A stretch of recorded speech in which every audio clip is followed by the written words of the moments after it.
into my eyes. When you see me on a show, when you see these fans, you know you've got the best in the damn world. This is the Wrestling Matters podcast where we stand up for professional wrestling. Here we fucking go!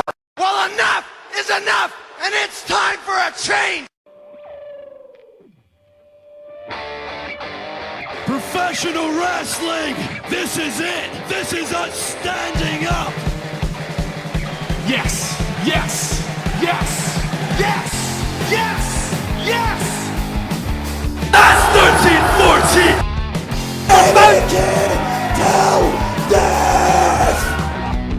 Dina, I am the best in the world.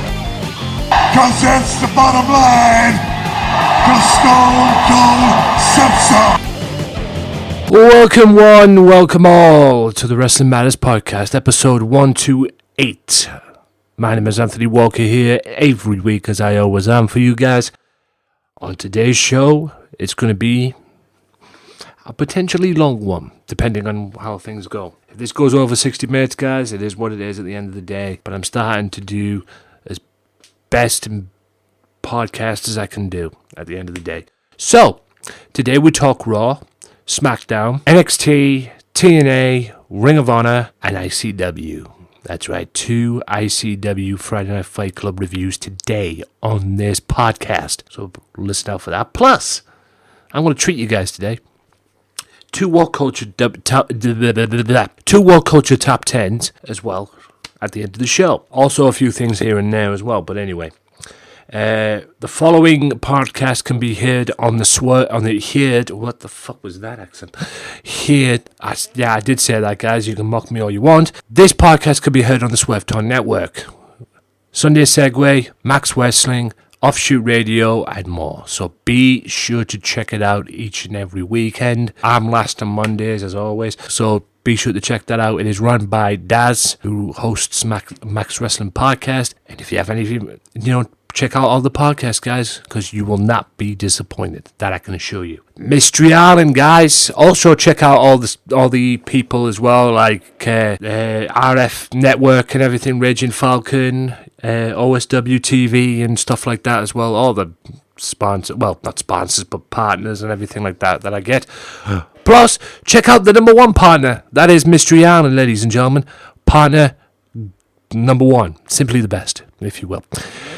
For more information on upcoming things from them, whether who's coming next to the Mystery Island shop, who's coming down, 56 to 58 Birkenhead, Oxton Road in Birkenhead. I always get that mixed up. What the hell is wrong with me on that one? It's like what David Anderson told me that they're having trouble finding it. I think I've joined that club, I tell you. 56 to 58 Oxton Road, Birkenhead. Get yourself down there if you're in the area. Also, go to facebook.com/Back to the Island for more information on that and who else is coming there. Because it's at Wedge Briscoe, Abyss, Will Ospreay, and the list goes on and on. So there'll be a lot more to come on that one as well.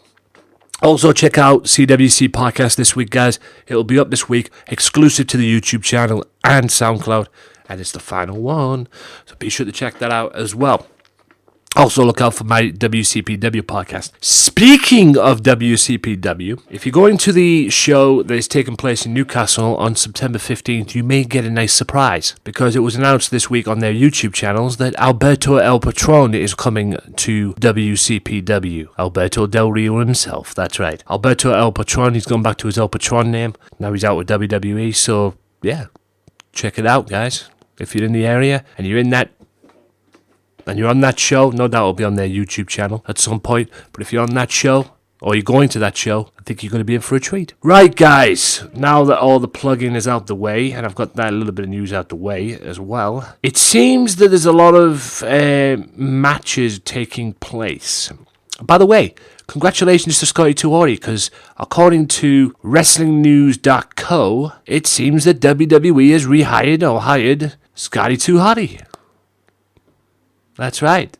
Scotty Too Hotty is back And I'm guessing he's going to be joining he's back at the Performance. Oh, he's hired as a coach from the Performance Center. Oh, that's fair. Welcome back, Scotty. I wonder if he'll end up joining the Cruiserweight division on Raw. That's one to think about, I guess. But yeah, WWE has rehired him. Despite the rumours that Paige has reportedly quit, it seems that she's still with WWE from what I'm getting. But she's hired attorneys.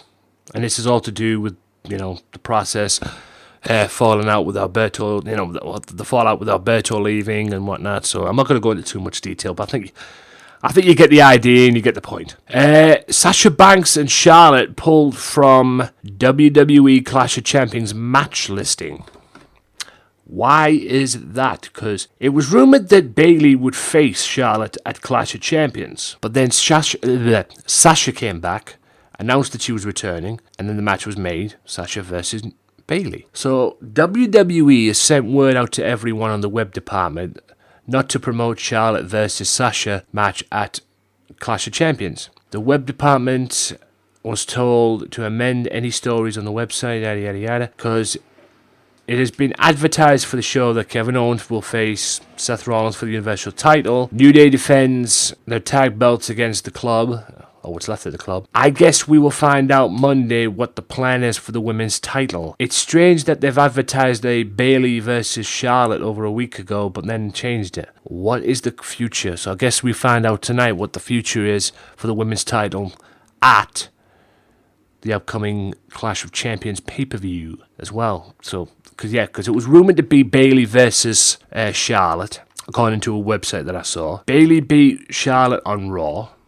And then Sasha announced that she was coming back and she was going to get a belt back. So they made the match for Clash of Champions. It's all confusing. I'm sure it'll get cleared up on Raw, though. Johnny Gargano is going to be a part of the Cruiserweight division. So he's left Evolve and all that stuff as well. So he's going to be part of the Cruiserweight division, which is very interesting. And I believe Zack Sabre Jr. had an offer but turned it down, as well as Kota Ibushi, because they've got other goals that they want to achieve before they get to WWE, which is fair enough. Right. A lot of stuff here. Ricochet as well, guys. Ricochet, guy you may know, or you may not know, who had that incredible match in Japan with Will Ospreay. He's going to be competing in ICW's Fear and Loathing, which is very much looking forward to. And if you're going to the Fear and Loathing show November 20th, trust me, you'll be in for a treat. There's no question about that. You will be in for a treat. There's no question about it. American Alpha, considering what happened with the Usos, got pulled, which was a shock. Was a shock to me. And yeah, you'll know what happened at the Backlash pay-per-view, guys. As well, you guys know what happened on the Backlash pay-per-view, and I'll review Backlash next week as well. So look out for that. Yeah, but it seems that American Alpha and it's pretty much dead on point that they're going to end up feuding with the Usos rather. So it's pretty much dead on point. So I'm guessing all know what happened if you watched the pay-per-view. And yeah, I hope you guys enjoyed it. Like I say, I'll review it next week on the podcast. It has also been rumored, or it's been told by the internet, and I'm reading WrestlingNews.co, that legendary wrestler, the one and only Ravishing Rick Rude, who should be in the fucking Hall of Fame, please, god damn it. But it was reported that his son was killed in a motorcycle accident last Saturday, which is a shame if that's the case. I don't know if there's been confirmed. People saying it's happened, people saying it's not happened. So, check out the website for more information on that. Now, other things as well, see if there's any other news for you guys as well, because a lot of things have been covered as well. There's a lot of things that have been covered. It's just relatively the same. It's just relatively the same stuff. And I'm just looking for some news to cover, guys, and stuff like that. I don't know if there's any news or anything news worth talking about, actually. TNA Wrestling deserves another chance. Another chance at what? Trying to be a wrestling company. Yeah, good luck with that. Let's go on the news on here. Right. I've already mentioned the Alberto Elvatron will appear at WCPW. There's a lot of stuff as well. Apparently, according to Jeremy Borash, he says he can confirm WWE copied TNA's Final Deletion storyline. To be honest with you, in a way, they did. With that feud with New Day and the Wyatts. To be honest, so I can't argue with that point. Right. But hey, TNA have copied them a load of times, so why can't WWE do the same thing? TNA have copied them, have been copying them for years. So, yeah. Latest on Kurt Angle's return to WWE. This ought to be good. Because this has been going on forever, this thing. Reading knows the WWE 2K game. Angel featured his name last year. WWE 2K game. I will be guessing if that's the case, according to the website. If that's the case, I think Angle will be back. If this talk is still going on of him returning to WWE, I guess it'll be back next year. So we'll have to wait and see about that. Because he's got a lot of stuff on. He's at WCPW. He's at WCPW, and he's got Fear and Loathing to do. So he's a busy boy.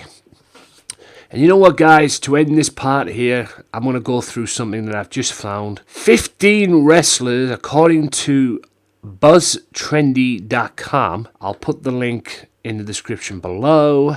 If you're watching this, if you listen to this on YouTube and that and SoundCloud and the Swerve Network, 15 wrestlers that have been blacklisted by WWE. This ought to be good. This ought to be good. I can probably give you 14 of them right now, to be honest. But one main one we all know. So I'm guessing number 15 is Jimmy Snuka, and I'm guessing this is to do with the murder case and everything. Obviously, with the Benoit situation, if Snuka gets done for that, and then he's fucked. I won't mention him again. The next one is Colt Cabana. Colt Cabana had a cup of coffee with WWE several years ago with Scotty Goldman, so it was unlikely that he ever had a chance to be called back to WWE. But the reason he is blacklisted because of the relationship with CM Punk, which is no longer in existence anymore, because apparently WWE, he was reportedly seen at Raw's show, taking photographs and probably trying to get people to go on their podcast and everything. But that's what I've heard anyway. But anyway, there was Colt Cabana and Jimmy Snuka. The next one is good old Double J.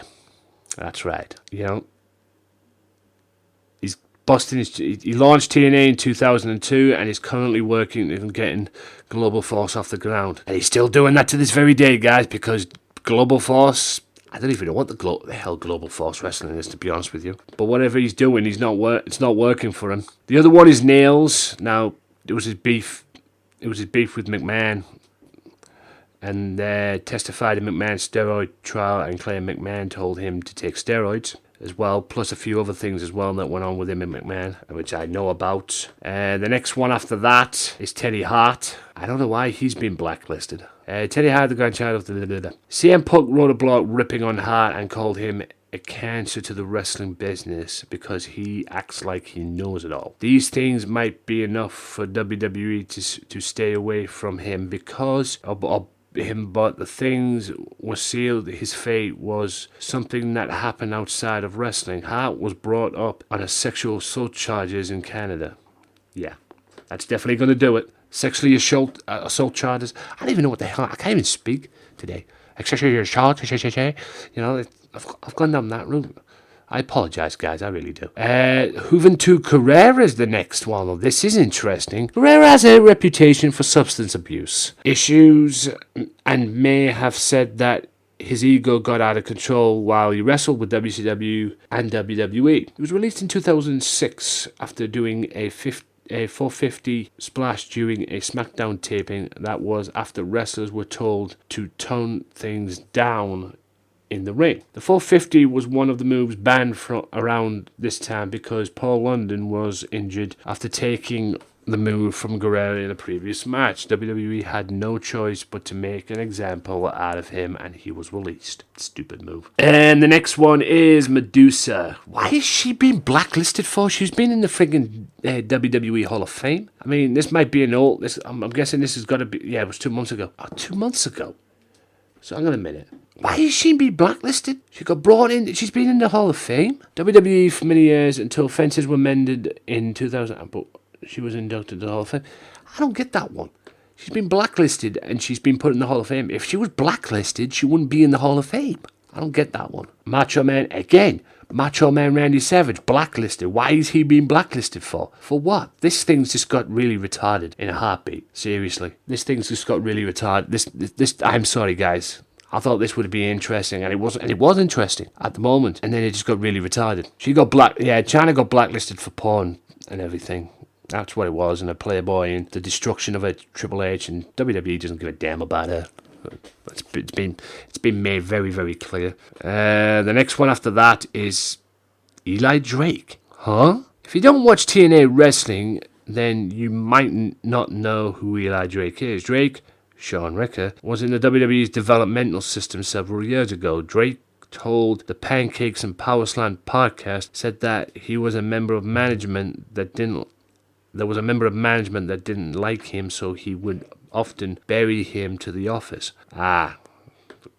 He opened his mouth on the podcast, and obviously WWE got word of it, and the rest is history, as they say. Yeah, next one, CM Punk. I have seen his first fight. He walked out the Rumble, because he was pissed off that Bryan wasn't getting his rightful doing at WrestleMania and all that, blah, yada, yada. And I've seen his UFC fight, and I'm not going to say a damn word about it, to be honest.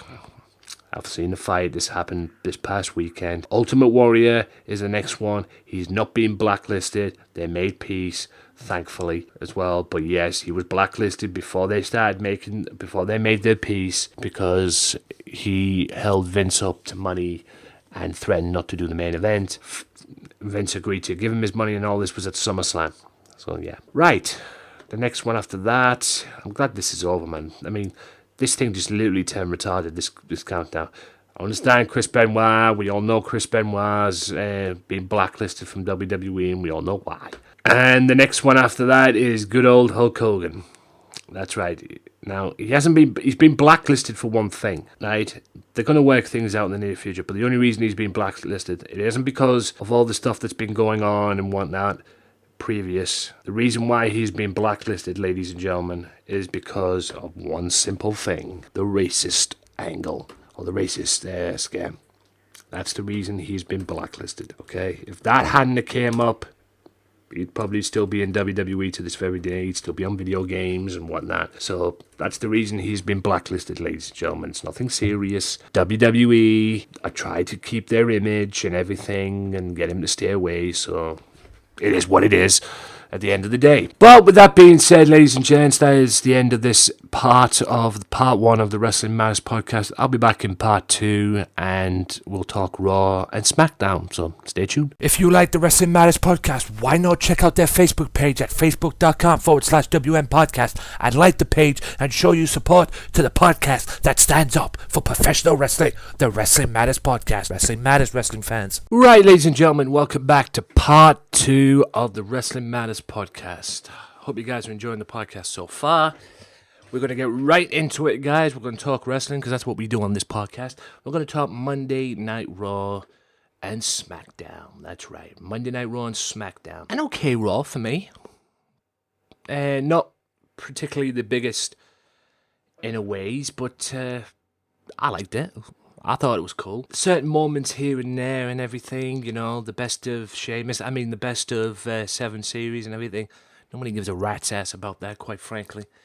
Like I've said before, nobody cares about it and everything. But other than that, it was great. I'll run through the quick hits. Seth Rollins crashed Kevin Owens' Universal Championship coronation, and then gets suspended, only for Mick Foley to put a halt to it. Mick Foley really got in Stephanie's face. I'll talk about that in a second. Bayley defeats Raw's Women's Champion Charlotte. Bo Dallas defeats Carl Robert. I'll get to that in a second as well. I definitely want to talk about that. Why I want to talk about that for, I don't know, but I'll definitely want to talk about that.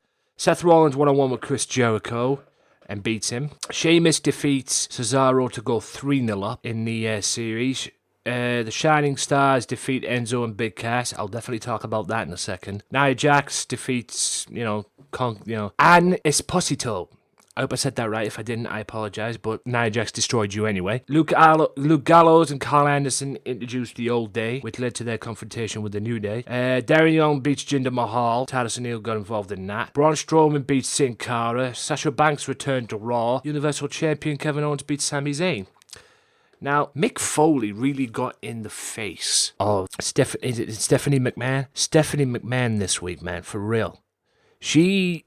Obviously, Triple H did what he did the previous week with Rollins and Reigns, and it's clear as day that everybody's blaming Stephanie for it, and Mick called her out on it. And then all led to the coronation. Rollins comes down and interrupts the coronation.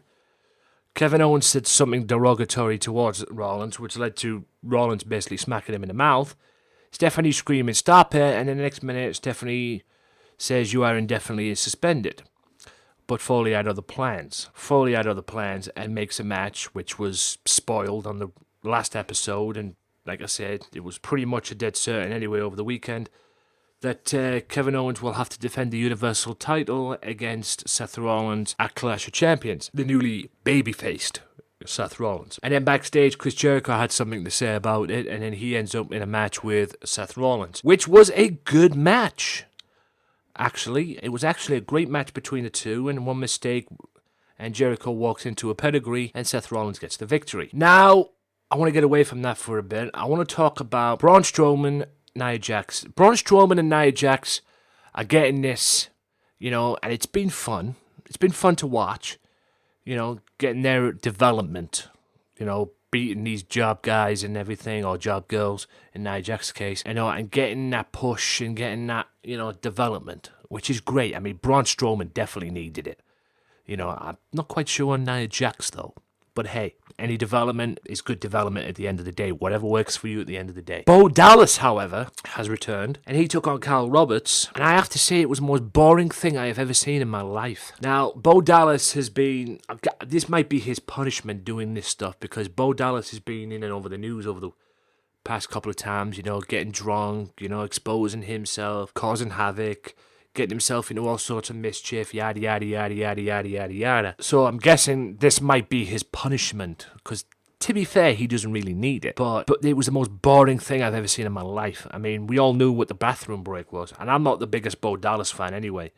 Bo leave, and he comes out with this big sign saying Bo leave and everything. I believe you should just leave the WWE. That's what I believe. I mean, it was just the most boring thing ever. Shining Stars come out and cut a promo. And then the next minute, Enzo Amore comes out and Big Cass, and we all thought, Shining Stars job out to Enzo Amore and Big Cass. But they didn't. The Shining Stars end up beating Enzo Amore and Big Cass, which was the most pointless thing ever to me. It was so pointless. I mean, Big Cass coming off the fact that he had an opportunity to go for the Universal title. And then, I mean, for Pete's sake, man. What? Seriously? Good God. I mean, that made no sense whatsoever. And I don't know what the benefits would be of that happening or that coming out. But at the end of the day, it just made no sense at all. No. Enzo Amore and Big Cass should have won that match, period. And Sasha Banks, apparently over the Twitter, Sasha Banks said that she had some bad news. Everybody thought she was going to retire. But anybody with a brain knew that wasn't the case. And Dana Brooks comes out, and she gets Banks' statement and everything. And Miss Piggy, as Sasha Banks calls her, told her to tell Charlotte actually slapping Dana Brooks in the mouth earlier on for costing her a match with Bayley, tells her that at Clash of Champions, she'll be taking her women's title back. Sasha Banks is going for that title again. Now, to the Universal title, which saw Kevin Owens, the Universal Champion Kevin Owens, that is, defeating Sami Zayn again in another match, even though their match at Battleground was supposed to be their last match. Go figure. But, Kevin Owens beats him anyway, and then Roman Reigns comes out and gets in the face of Kevin Owens. Obviously, he's got some beef with Kevin Owens after what happened with him and Kevin Owens and the Triple H saga and everything like that. And Foley comes out and books a match with Roman Reigns and Kevin Owens for next week's Raw, or this coming week's Raw, this episode coming up. And if Roman wins, he's in the triple threat match. It'll be a triple threat match at Clash of Champions between Kevin, Seth, and Roman. I don't want that to happen, to be honest. I want Seth Rollins and Kevin Owens. And I think many wrestling fans out there would probably want the same thing. And plus, it's been rumoured that Roman Reigns is going to go for the US title again. We all know how that turned out at SummerSlam. But in any event, guys, that was the Raw, and it was an okay Raw, to be honest. Now we go to SmackDown. That's right, SmackDown show this past week, which had a confrontation with AJ Styles and Seth Rollins, and Dean Ambrose going into their match at Backlash. And if any of you guys saw Backlash, you know what happened. Or you know what's happened at Backlash. I will talk about Backlash next week on the podcast. So stay tuned for that as well. I will mention Backlash on the podcast because I don't think I'll have time to watch it to put it into this podcast, but we'll see. If not, I'll definitely talk about it next week on the podcast. So stay tuned for that. Now, interesting stuff, because I think there was only 3 matches on SmackDown altogether, from what I saw anyway. I mean, there was the tag team semi-finals, which led to the final at Backlash, but some very interesting turn of events on SmackDown, which caught my eye, and I'll get to one in a second. A very interesting turn, heel turn, if you will. Not to sound like Dusty Rhodes, God rest his soul. SmackDown Live met the Slaters. I must have missed that. A melee broke out during Daniel Bryan's Women Championship Forum, which led to a 6-woman match later on, which saw Carmella, Natalya, Alexa Bliss beat Nikki Bella, Becky Lynch, and Naomi. Miz beats Apollo Crews again in a sort of rematch from SummerSlam, even though it wasn't for the title. And Dolph was at ringside. American Alpha are the first people, or the first team were the first team to advance to the final by defeating the Usos in quick time as well. Much to the dismay of the Usos, because the Usos turned on American Alpha. I'll get to that in a second. Kane makes the music stop for Fandango. Looks like Kane's the ultimate head of security when it comes to clearing people out the ring on SmackDown. Heath Slater and Rhino end up being the second team to advance to the final, and they meet the American Alpha on pay-per-view. And then there was the face-off 5 days before Backlash between the World Champion and AJ Styles. Now, what was interesting about this, guys, is American Alpha beat the Usos. They beat the Usos in convincing sort of quick time, and then the Usos turn heel and turn on them, which caught my eye and very interesting move. I knew one team had to turn out of these two, and it was the Usos, and it was the right call. Because let's face it, people have turned on the Usos, and they said this as well to Renee Young. People have turned on the Usos. They've seen that the Usos, for 6 years they've tried to, get behind the fans, but the fans have seen through them for some reason, because they've seen the Usos as the modern-day tag team John Cena, so to speak, because they've always got the tag team titles, they've always done well in what they've done, and the fans never seem to like that. So they turned basically and beat the hell out of American Alpha and made it clear that they were sick of it and they were done catering to the fans. I'm very interested to see where this is going to go between Rikishi's boys as heels now, because they're now heels and it's a heel tag team, and I like it. I really do like it. Will it work? Well, time will tell. But I see a feud. I see something happening now because, the injured Gable and everything like that. So I'm guessing Heath Slater and Rhino will win the tag belts at Backlash, or have won the tag belts at Backlash. Like I say, guys, only you guys know that if you've seen Backlash as well. But I'm guessing there's going to be a feud between American Alpha and the Usos down the road, whatever the next SmackDown pay-per-view is. I know the next pay-per-view is a Raw pay-per-view, and it'll be Clash of Champions. Sorry, a little brain fart there. Anyway, the World Champion, 5 days before the Backlash pay-per-view, had a face-off with AJ Styles, and AJ got a little bit of revenge on him for what he did the previous week when he hung basically AJ on the top rope, and not in a very convincing position. Kane, like I say, stops the music on Fandango, and like I say, Kane just being ahead of security kind of thing. And that was pretty much it. I mean, we all know what happened with The Miz. The Miz is still feeding off the momentum from that promo on Talking Smack, and it's all led into Backlash with him and Dolph Ziggler. So, like I say, guys, you know what happened to Backlash. I'll talk about Backlash next week. And, yeah, that about wraps it up for SmackDown. SmackDown was alright. It wasn't the best SmackDown, in my opinion. But SmackDown was alright. It really was. Like I said, the highlight of SmackDown for me was the Usos heel turn. That's just my favourite part of SmackDown, in my opinion. That was really, really great to see. And it'd be interesting to see how that pans out down the road. Other than that, guys, that is the end of Raw. That is the end of SmackDown's main talking points and opinions and whatnot. And I'll be back right after this with more on the Wrestling Matters podcast, so stay tuned. There's only one wrestling podcast that gives you honest, uncut opinions and the most unique trivia since WWE did The Weakest Link. And the only place you can hear the show-stealing podcast promo every single week. Covering WWE, TNA, Ring of Honor, Lucha Underground. Max Wrestling Podcast is the place for you. Join myself, Evan Money McHale, the Phoenix, and the Butcher. Sundays at 7 p.m. UK time, 2 p.m. Eastern time with your host, Danny Dangerously, on VOC Nation and the Swerve Talk Network. Go to maxwrestling.wix.com/maxwrestling or follow us at maxwrestlinguk for more details. Give in to the madness.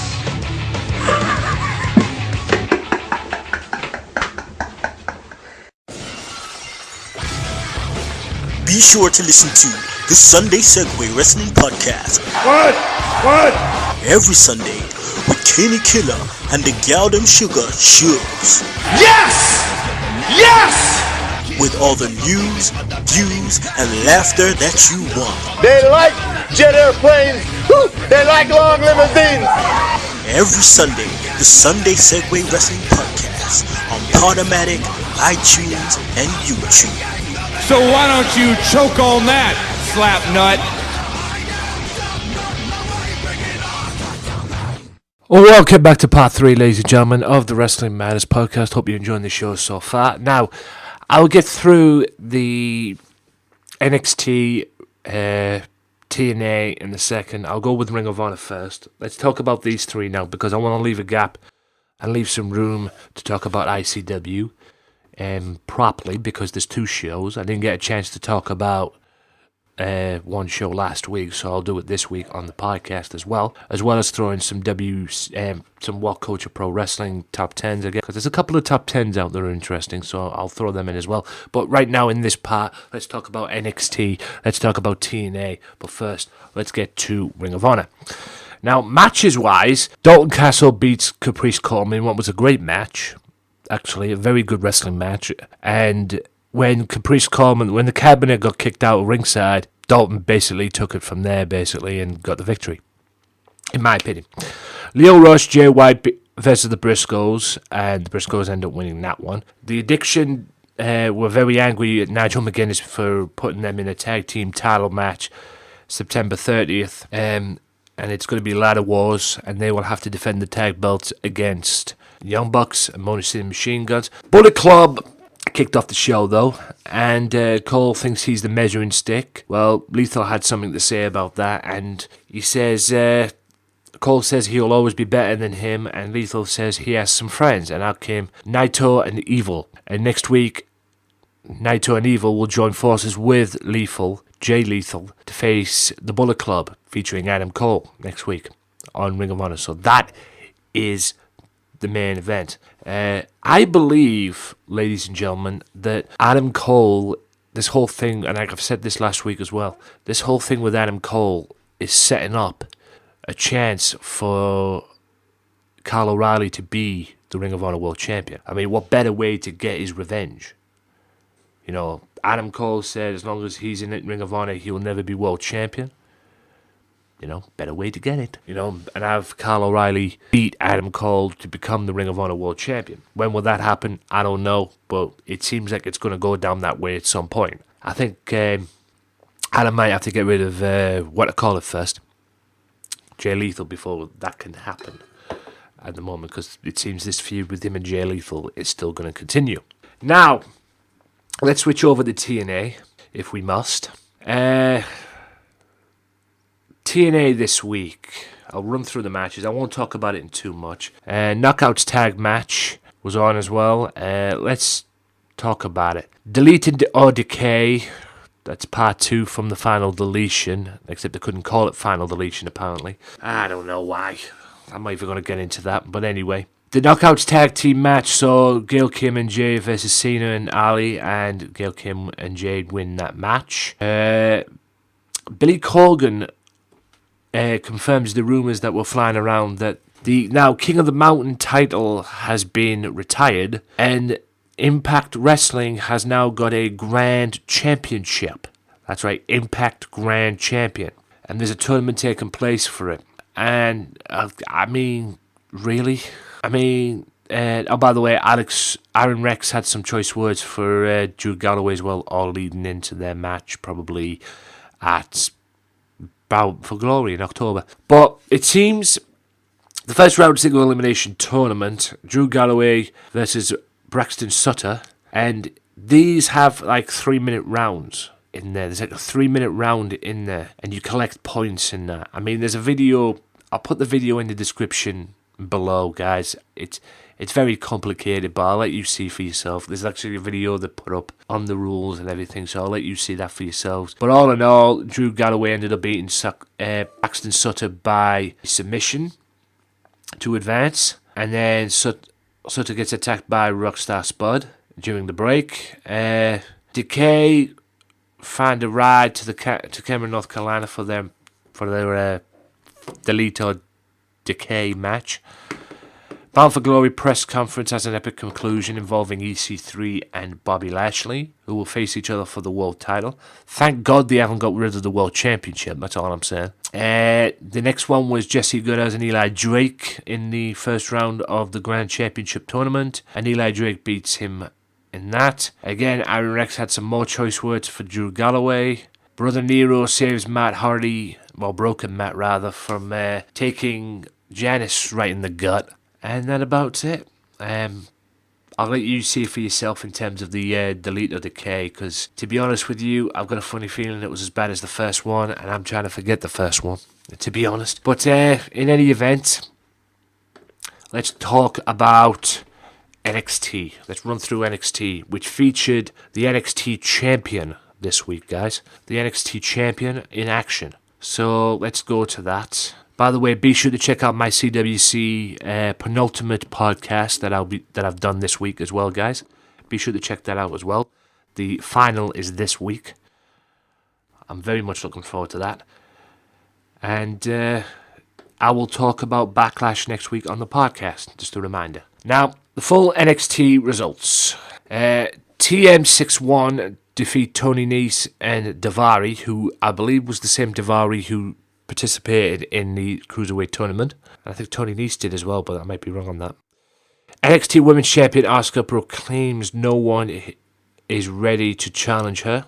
Ember Moon took out Levon. Austin Aries beats Andrea Almes. And Shinsuke Nakamura beats Steve Coulter in an untitled match. Question is, guys, who is next to face Nakamura? Which would be very interesting. And could Ember Moon get a chance to become NXT Women's Champion? That's very interesting, in my opinion. Oh yeah, and by the way, just a quick little thing as well. Johnny Gargano was on the shelf, but the Revival attacked Tommaso Ciampa and literally beat the hell out of him. So just to throw that in there as well. I think this feud, I think Tommaso Ciampa and Johnny Gargano are going to be the next in line to take the NXT Tag Team titles away from the Rival. That's just my opinion on that. But with that being said, ladies and gentlemen, that is the end of this part. Hope you guys have enjoyed it. I'll be back in part 4 with ICW. That's right, 2 Friday Night Fight Clubs featuring a surprise on the second one. I'll talk about that more in part 4. And then 2 What Culture. I'm going to throw 2 What Culture top 10s in there as well, guys. Because you know what? I can. And there's a few that have come out this week that are very interesting. So I'm going to throw 2 in there. And then we'll wrap it up with all the usual stuff as well. So stay tuned. A lot to get through. Be sure to check out the Wrestling Matters channel at www.youtube.com/AJW Wrestling Matters for my exclusive review series that I'm doing on WCPW, What Culture Pro Wrestling, brought to you by the good folks at whatculture.com. Each and every week, I'll be reviewing their shows, whether it's loaded or their big upcoming shows as well, each and every week on their YouTube channel. Be sure to check out the Wrestling Matters channel for review shows each and every week. You can also download them for free on SoundCloud. Wrestling Matters, wrestling fans. Welcome back to part 4, ladies and gentlemen, of the Wrestling Matters podcast. And it's now time for ICW. That's right, ICW's Friday Night Fight Club. Now, we'll go with the week before's Friday Night Fight Club, because it didn't last that very much anyway. And the second episode of Friday Night Fight Club, which is basically job matches. Well, the first 2 were job matches anyway. So, ladies and gents, the first one was actually pretty good. September 2nd. It saw Wolfgang in action. Dallas comes out, and although that Wolfgang is now the ICW Heavyweight Champion, Dallas didn't take too kindly to it. And then Wolfgang brings out an open challenge. Now, Dallas wasn't ready for this, so he asked if anybody was backstage to come out and take it from there. DCT showed up, and apparently he got a concussion from beating Bram at Shug's Who's Party, and everybody tried to talk him out of it. But the match took place. It was for the ICW title, and Wolfgang managed to get the victory. Although, credit to DCT for someone who was in a grueling match with Bram at Shug's Who's Party. He did a good job. And someone who had a concussion. The penultimate match was Iston Reese versus Crowbar. Now, this ended weirdly because Crowbar took a bump, he dived, and from the vantage point, it looked like he landed on his head. And then the match was stopped because they thought, head injuries and that. They stopped the match. Crowbar wasn't too pleased with it, and he was fuming backstage, and the gorgeous Jennifer Louise was almost on the receiving end of it. So that didn't go very well. Aaron Echo gets an upset victory over Kenny Williams, and it showed because Kenny Williams he felt like he let himself down and let his fans down. He manages to come very close to beating Lionheart at the Shug's Who's Party pay-per-view, and then ends up losing to a guy like Aaron Echo. Didn't work out for him at all, Kenny Williams. Hopefully he bounced back kind of thing, and hopefully gets his head back in the game. But a good win for Aaron Echo nonetheless. Colt Cabana returned to ICW, and he went one-on-one with Lewis Garvin, and a great wrestling match between the two, which saw Colt Cabana come out victorious. Experience over youth there, ladies and gentlemen. Experience over youth. BT Gunn went one-on-one with Stevie Boy in the main event. Now, this one was brutal, this one was grueling, this one was a nightmare, and it was just fun to watch, basically, because these two former NAK, I almost said NXT there, NAK brethrens went at it and just literally beat the hell out of one another, quite frankly. It was great to watch, fun match, great match, and BT manages to get the victory. They do a salute, the NAK thing, and then BT flips him off. Just when you thought it was over, this feud has just got even more personal, ladies and gentlemen. Why has it got even more personal? Because Stevie Boy attacked him after the match. He attacked BT after the match and proceed to crush his windpipe with a chair. First, stamping on the chair, wedging their head between the chair and then stamping on it. And then, to make matters worse, do like a concerto move on it and crush his windpipe even more. Is this the end for Stevie Boy? For BT, rather. Probably. We'll have to wait and see. I think there's something in the pipelines going down in this, but we'll have to wait and see on it, I'm afraid. And then that was it. So that was it for the first one. I enjoyed it. Hope you guys enjoyed it too. Friday Night Fight Club, and now on to part 2, which was September 9th episode, which was headlined by a 6-man tag, which I'll get to later. It kicked off, though, with Flex Hunter. Now, a guy who used to be bodyguard for Red Lightning until he was unceremoniously fired, made his wrestling debut in the ring against 2 jabronis. And boy, oh boy, was he impressive. I think Red Lightning may have made a mistake getting rid of this guy. And Chris Toll was on the commentary position, keeping an eye on him. Dallas might want to consider getting this guy as a bodyguard himself. Yes, he has Sweeney, but if I had the opportunity to get this big man as a bodyguard, I'd take him. He could be the enforcer. I'd put him. He's just a big dude, man. Absolute huge dude, and you got his comeuppance. Hopefully, there's big things for Mr. Flex Hunter. But like I say, a certain Mr. Red Lightning may have regret letting him go. Now, Christopher Saint was supposed to go one-on-one with LT to agree himself, Mr. Liam Thompson. Liam didn't show up for the match, so Chris decided to go and get pissed. You ain't going to show up for the match? I'll go and get drunk. Sort it. Fair play. Really. Fair play. The Black Label were backstage, and everybody was trying to seemed relaxed except for Drew Galloway. He was fuming and telling it like it is, really. You can't deny it. It's 50-50 now between him and Dallas, and he wasn't particularly happy about it, and he was trying to motivate everybody to get their head in the game and take it seriously. Tag Team Championships, the New Nation, led by Wee-Man and the guy who I'm very familiar with, especially if you watch WCPW, Primate and Henry. But Primate is the one I'm familiar with. Henry I'm not, and that's his last name, ladies and gentlemen, by the way. I'm not, but they seem to be a pretty good tag team. They went up against the Local Fire, and it was for the Tag Team Championships, and the Local Fire won. Actually, I take that back. I think they were about to win. That wasn't until Polo Promotions showed up. And just like I predicted, it's going to be Polo Promotions, Local Fire, Undisputed Tag Team Championship match at the Garage. It's a ladder match though. The winner, they're going to take Polo Promotions belts, Local Fire's belts, hang them above the ring. First one to get the belts is the Undisputed Tag Team Champions. However, there was a catch to this, ladies and gents. Whoever becomes the Undisputed Tag Team Champions, whether it's Local Fire or Polo Promotions, they go to the Garage. They go to the Hydro, November 20th, to face the greatest tag team since the Road Warriors. Fresh off Monday Night Raw, Team 3D will face the winner of this Undisputed Tag Team Championship match at the Hydro, November 20th. Should be interesting. Should be very interesting. Now, Trent Severn came out for a segment after being endorsed by Mikey Whiplash at Shug's Who's Party, and he ended up going one-on-one with Big Massimo and got a victory, making a statement to the ICW crowd and making a statement to ICW itself that maybe Mikey was right. Maybe he deserves a shot at the ICW World Heavyweight Championship at the Fear and Loathing pay-per-view.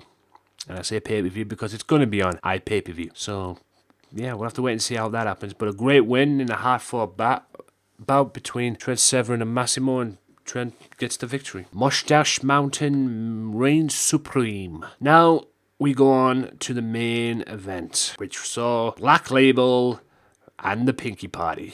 I'm going to get a grip walk. Shah Samuels, Noam Dar, and Grado against the Black Label. Now, this match was won by the Black Label, pretty much dominated by the Black Label from what I saw. But this is where the story gets interesting, ladies and gentlemen, because after the match, Red Lightning stepped up to the plate and challenged Mark Dallas to a rematch at Shug's Who's Party.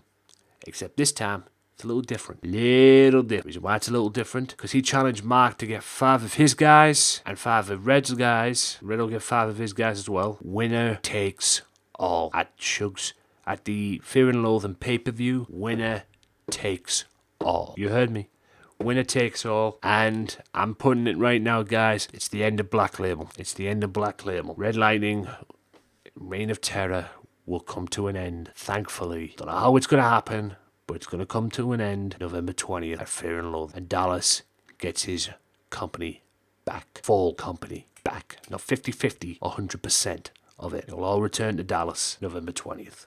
And I can't wait. And you could stick the Black Label up your ass, Red, when that eventually happens. Believe me. Now, hope you guys have enjoyed that. I know I have. And I've been enjoying ICW lately as well, and I'm getting back in the saddle of it a little bit, and I'm very much looking forward to the Fear and Loathing pay-per-view on November 20th. That about wraps it up for this part, though, guys, for ICW. I'll be back right after this with 2 What Culture Top 10s, so stay tuned. If you like the Wrestling Matters Podcast, why not follow the Wrestling Matters Podcast now on Twitter at WM Podcast for all professional wrestling news. Wrestling Matters, wrestling fans. Welcome back, everybody, to the final part of the Wrestling Matters Podcast, ladies and gentlemen. Now, I want to bring you 2 What Culture Top 10s as well in this episode to close out the show. But first of all, be sure to check out everybody on the Swerve Talk Network, Daz with Max Wrestling, Kenny with Sunday Segway, James Belmont with Offshoot Radio, and the list goes on and on. Check them out each and every weekend, guys. I plug this a lot, I know, but I have to do it. It is what it is at the end of the day. It's letting you know there's not just me on the Swerve Taunt Network. There's the other guys as well. So go and check them out. You will not be disappointed. I can promise you that. Also, check out Mystery Island as well, facebook.com/Back to the Island for more information and more info on who's coming to the Island shop. Also check out their podcast, which you can listen to on Spreaker.com. Also check out the Wrestling Matters podcast as well, www.youtube.com/AJW Wrestling Matters, soundcloud.com/wrestling_matters_podcast, at WM Podcast on Twitter, facebook.com/WM Podcast as well. Be sure to check all that out as well. Also, guys, just a few other things as well. Be sure to look out this week for the last episode in my little series that I've done exclusive to the YouTube channel of the CWC. It all ends this week. And as this is going out as well, check out my WCPW podcast as well, which is now on Saturdays. So I've talked about WCPW earlier on. So check out the podcast as well. It reviewed and it featured the Kurt Angle Invitational Rumble. But with that being said, ladies and gentlemen, it is now time for the top 10 from What Culture, and that's why I'm going to put 2 in this time. And if this goes over 60 minutes, I don't care, to be honest. I'm putting 2 top 10s in this final part, and then I'm going to wrap it up here. So, the first top 10 that caught my eye this week was top 10 most unique tactics ever used in a Royal Rumble. So, it's all built into what happened this past week on Loaded as well, the Invitational Rumble, which was shown on the episode of Loaded, which allowed whoever won to get a match with Kurt Angle that refused to lose on iPay-per-view, and no doubt the YouTube channel as well at some point. 10 most unique tactics ever used in a Royal Rumble match. Number 10 was hiding underneath the ring.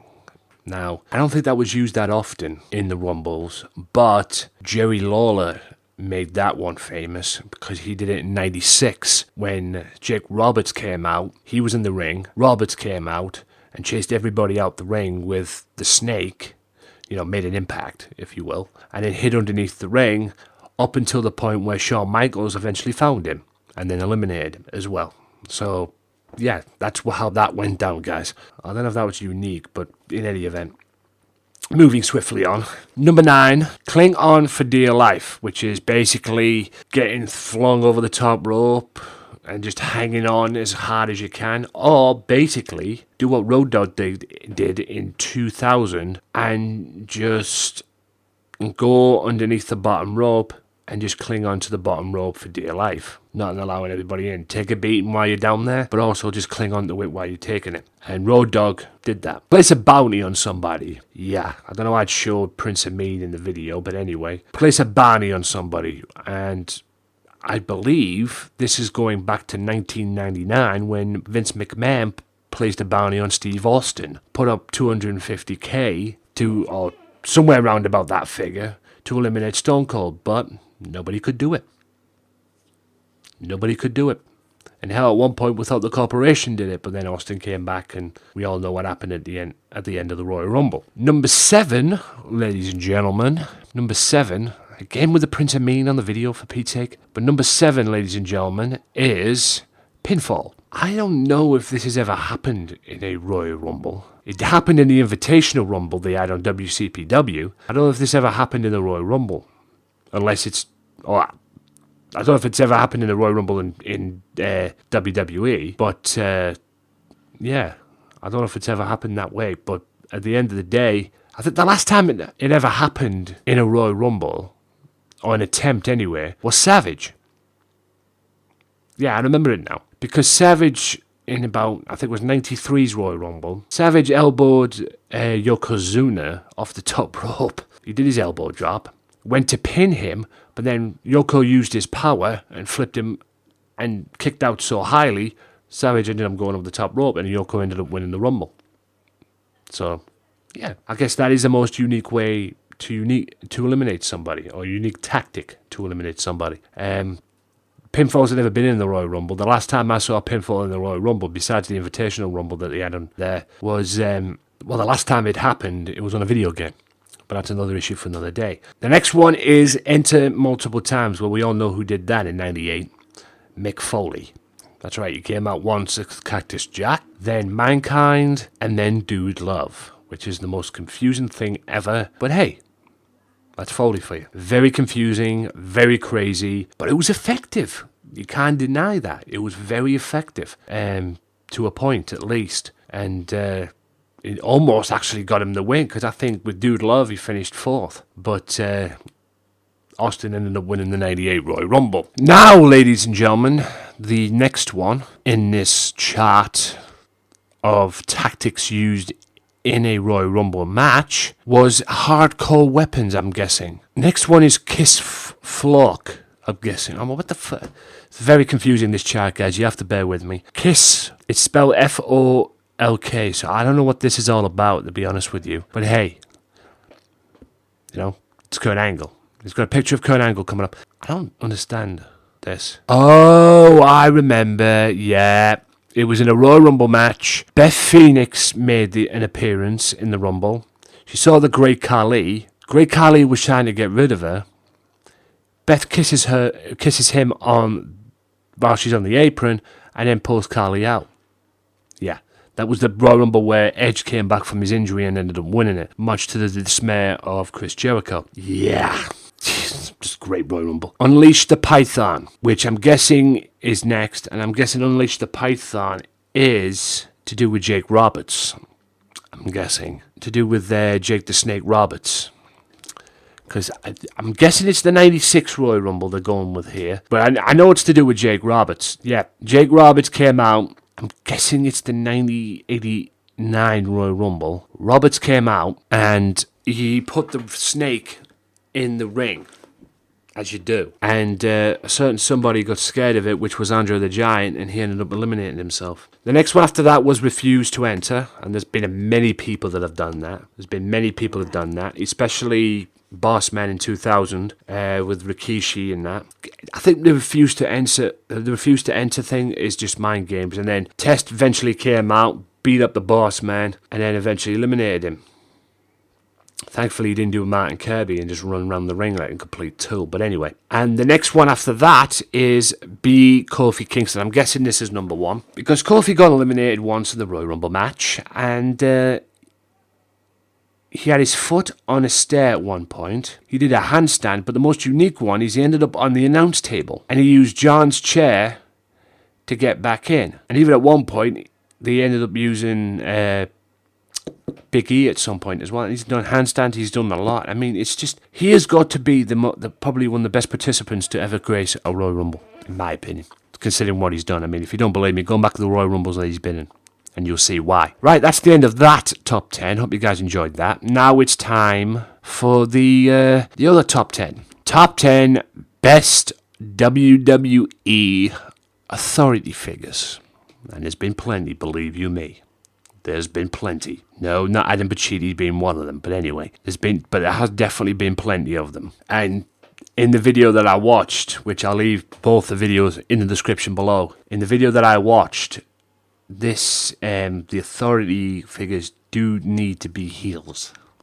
He has a point in that respect. But anyway, that's another issue for another day, for another debate, for another podcast. Top 10 authority figures anyway in WWE. Number 10 was Jack Tunney. Now, you never saw this guy that much. You never really saw this guy that much. There was the odd occasions appearance that he would pop out. You know, he popped out for the Royal Rumble with the, announcing, that the winner of the Royal Rumble would be the champion, and he announced that as well. You know, and he was around for the main event signing for Hogan and Warrior at WrestleMania 6. He stripped DiBiase of the belt and held it up and all that kind of stuff as well. It's unfortunate that it ended the way it did with him, because I think there was a story going around that he ended up using money to pay off his debts from the company. He was removed and they never talked about him again. I don't think anybody attended his funeral from WWE, which is a shame, but that's what happens if that story is true. Number 9, ladies and gentlemen, is Theodore Long, right? One of the most successful SmackDown GMs. I would probably say second to Stephanie. In my opinion, I thought Stephanie was the best SmackDown GM of that genre.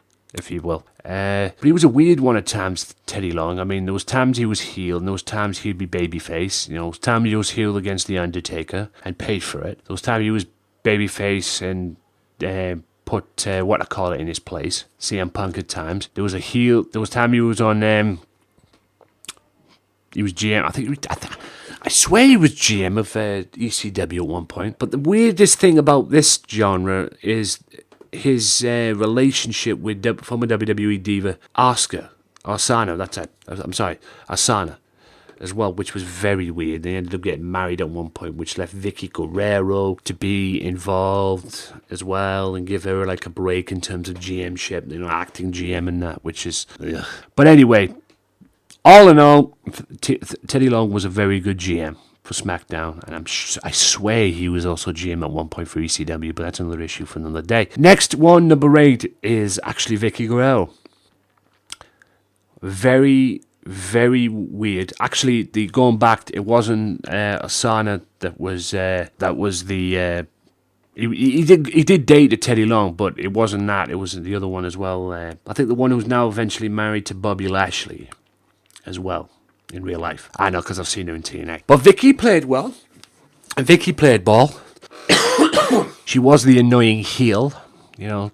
I mean, I swear at one point she was like Cyrus from ECW. Excuse me, you know. As soon as you heard that, you know something bad was going to happen. But I give Vicky a lot of credit. She did play well, and she did play ball. And she went from being just known as Eddie Guerrero's wife to actually having a legacy of her own in WWE as well, being the general manager and all that. So, hey, fair play to her. Now, number 7 is going to be somebody big, I'm guessing, Gorilla Monsoon. Now, he wasn't a GM, he wasn't, you know, the GM or anything like that. He was a heel at first, and he was a babyface, and he created this heel persona, which made him a star, quite frankly. But many people know him as the big color commentator, you know, with him and Jesse, and then him and the babyface commentator with him and Jesse, and then eventually him and Bobby the Brain Heenan, which will never be topped in any wrestling business or any wrestling attempt in terms of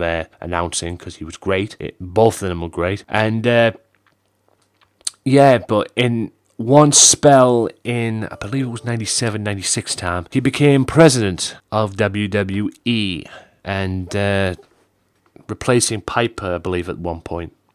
No, replacing Tunney. He actually replaced Tunney and became the interim WWF president, later becoming the president himself. And then that ended when he ended up having a confrontation on an episode of Raw and with Vader, and Vader put an end to him, and due to health problems, he eventually had to step down from presidency. And then his last appearance was in 1999 at WrestleMania 15 during the Brawl for All. And then, I think 6 months later, he died, which was a shame. Next one is The Authority. Oh, fucking hell. The soon played out Authority. Now, granted, they did their thing. They were the heels, they were the bad guys, and they did their thing. They turned into a group, leading with Stephanie, Triple H, Vince, The Shield at one point before they turned babyface, Big Show, Randy Orton at one point as well before he fell out with Seth, yada, yada, yada, yada, yada, yada, yada. And then they had the angle with, you know, Triple H turning on Bryan, which led to him winning the title of Mania, etc., yada, yada, yada. And the whole thing was good to a point, and then it got watered down, big time. Got watered down to a point where they should have ended it at Survivor Series when Sting made his debut. They should have ended it then, but they didn't. You know, there was the whole feud between Triple H and Stephanie, you know, digging into Bryan, you know, Authority aside, leading into their match at WrestleMania, and Bryan eventually winning the championship, all sorts of stuff. But like I say, it got watered down.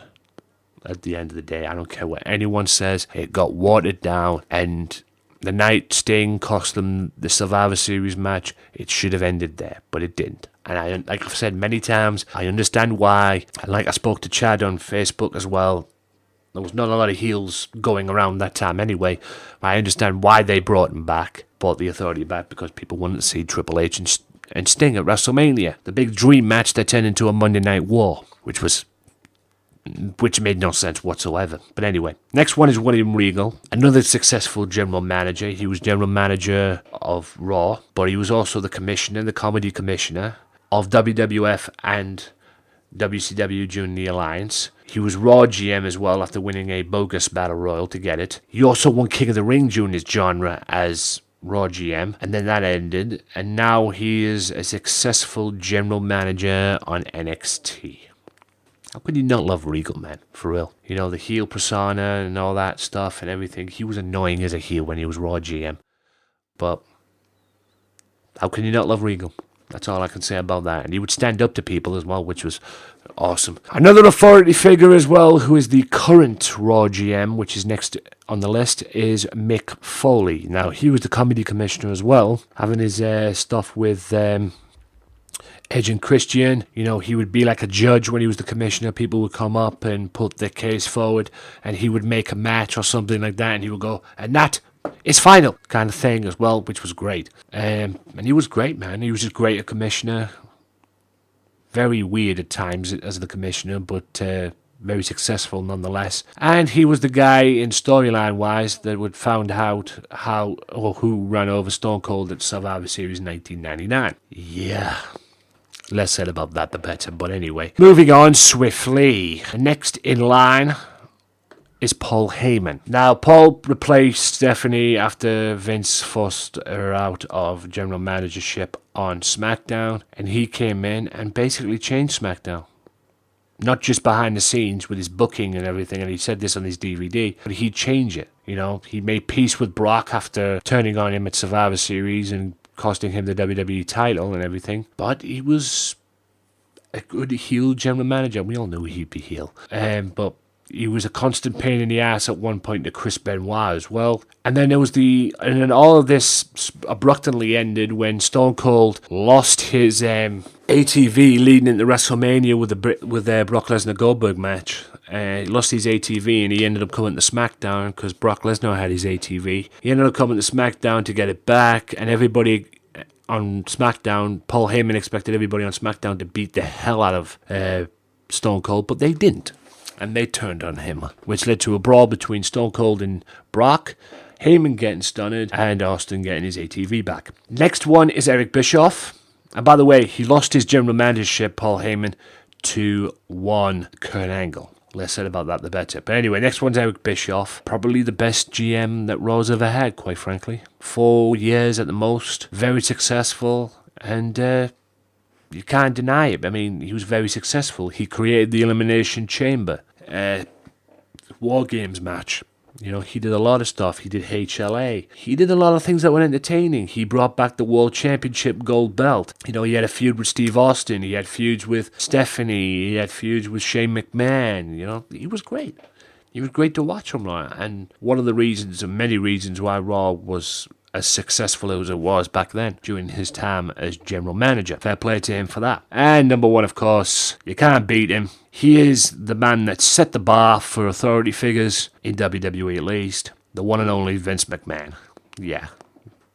You'd expect that, wouldn't you, really? You'd expect that. And it all started in 97 when he turned on Bret and screwed him out the WWF title. And he just went on from there, basically. You know, slow build up first, and then one day he decided just to go with it, and that's how we got the Stone Cold Vince McMahon feud, ladies and gentlemen, probably the greatest feud in WWF history, or WWE history, whatever you want to call it, because it was just very, very good to watch, and I can watch that all day now, because now I've got the network as well, which is just tremendous in its own right, and yeah, Vince McMahon, whether you like it or not, he set the bar for authority figures. He did. He set the bar for authority figures and how authority figures should be in WWE. And fair play to him. And with that being said, ladies and gentlemen, that about wraps up both them top 10s, and that about wraps up this podcast, guys. Tune in next week for episode 129. Thank you for listening. Thank you for your support. And until next time, guys, check out all the information as well, all the promos that I said. Be sure to check it all out. Guarantee you will not be disappointed. And until next time, my name is Anthony Walker for the Wrestling Matters Podcast, saying peace out. Well, enough is enough, and it's time for a change! Professional wrestling! This is it! This is us standing up! Yes! Yes! Yes!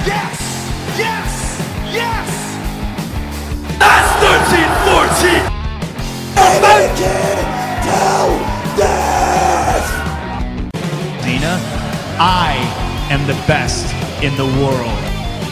Cause that's the bottom line. Cause Stone Cold said so.